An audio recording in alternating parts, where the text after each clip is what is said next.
Família de Volta à Vida, que prazer estar com você aqui mais uma vez no canal de Volta à Vida. Eu espero que a sua vida esteja sendo grandemente abençoada e eu louvo a Deus pela sua participação em tudo aquilo que nós conseguimos fazer aqui nesse canal.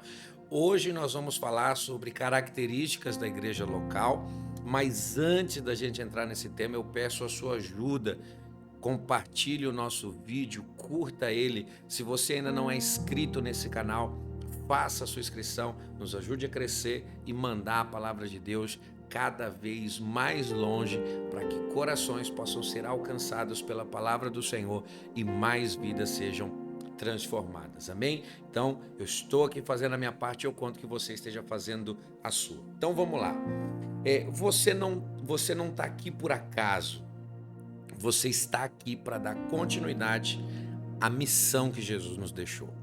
Mateus 28:19 diz assim: portanto, vão e façam discípulos de todas as nações, batizando-as em nome do Pai, do Filho e do Espírito Santo.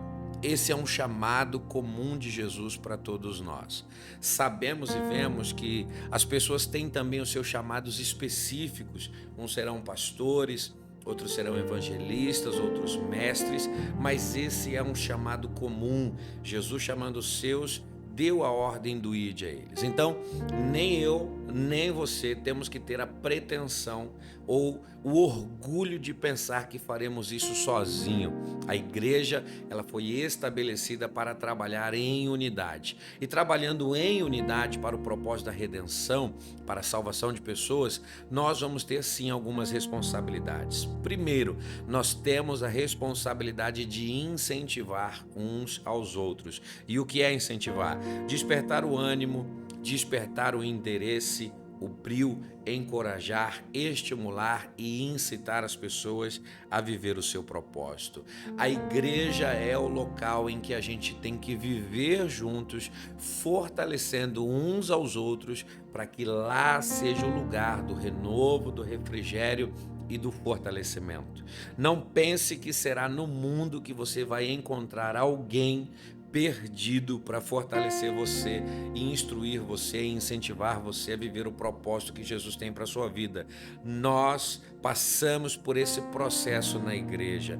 Essa é minha obrigação. Fortalecer aqueles que estão comigo. Não somente isso, a segunda responsabilidade é nós temos que amar uns aos outros. Paulo, escrevendo a Coríntios, na primeira carta, capítulo 13, ele vai dizer que o amor tudo suporta, tudo crê, tudo espera. Então, é na igreja que nós amamos as pessoas deficientes, com os seus problemas espirituais, psicológicos, fortalecendo, suportando suas dificuldades, crendo e esperando o agir de Deus sobre as suas vidas. A terceira responsabilidade da igreja local é servir, trabalhar em favor de alguém, se dedicar em favor de outra pessoa. Nós não podemos pensar que estamos entrando numa igreja ou fazendo parte de um grupo que está unido num propósito apenas para ser servidos. O Senhor, Ele nos chamou, nos separou, nos escolheu para que a gente possa estar servindo aquele que vai congregar com a gente. Isso faz parte do plano e do propósito que o Senhor tem para nós como igreja. Então, quando cada membro entende e assume a sua posição com responsabilidade, Efésios 4,15 diz assim: mas seguindo a verdade em amor, cresçamos em tudo aquele que é o cabeça, Cristo, de quem o corpo todo, bem ajustado e consolidado pelo auxílio de todas as juntas, segundo a justa operação de cada parte, efetua seu próprio crescimento para a edificação de si mesmo em amor. Uma igreja que não cresce é uma igreja irresponsável com as suas obrigações, de membros irresponsáveis com os seus deveres. Nós temos que olhar e observar que a igreja vai crescer de forma abrangente e de forma saudável a partir que eu me vestir da responsabilidade que tenho para poder cumprir aquilo que o Senhor determinou. Porém, o plano de Deus é muito maior do que a gente estar bem dentro de um grupo. A igreja ela deve olhar para o lado de fora e entender que o seu propósito na terra é estar ajustada, estar junta e unida para que ela possa alcançar aquilo que se perdeu. Lucas 19:10 diz assim: porque o Filho do Homem veio buscar e salvar o que estava perdido. Esse é o nosso chamado. O mesmo chamado que estava sobre Cristo é o chamado que Cristo deu para a nossa vida como igreja. Portanto, vocês saem, vão, façam discípulos, alcancem pessoas, transformem vidas, pregue o evangelho da salvação para que muitos sejam alcançados. Então, eu preciso entender aquilo que Jesus quer de mim. E por que isso? Mateus 5,14 diz: vocês são a luz do mundo, não se pode esconder uma cidade situada no alto de um monte, e nem se acende uma lamparina para colocá-la debaixo de um cesto, mas num lugar adequado, onde ilumine bem todos que estão na casa. Assim brilhe também a vossa luz e resplandeça sobre os outros, diante dos outros, para que vejam as boas obras que vocês fazem e glorifiquem o Pai de vocês que estão no céu.